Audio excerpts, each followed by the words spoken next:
Yan yung balat ng kalabaw na talagang 2 taon nang natutulog. Ayan o.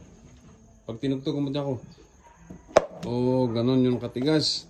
Pwedeng isampal dun sa mga pagmumuka ng mga taong magaling manuya.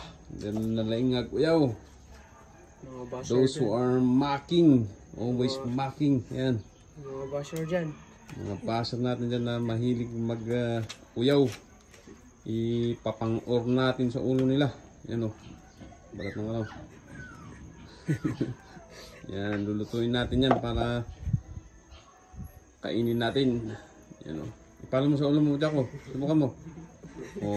Matigas na matigas yan. Ano, dali mo dito sa panta. Putulin natin, dagadiin natin. Shoutout sa mga solid followers natin dyan. Sa lahat ng kaatag na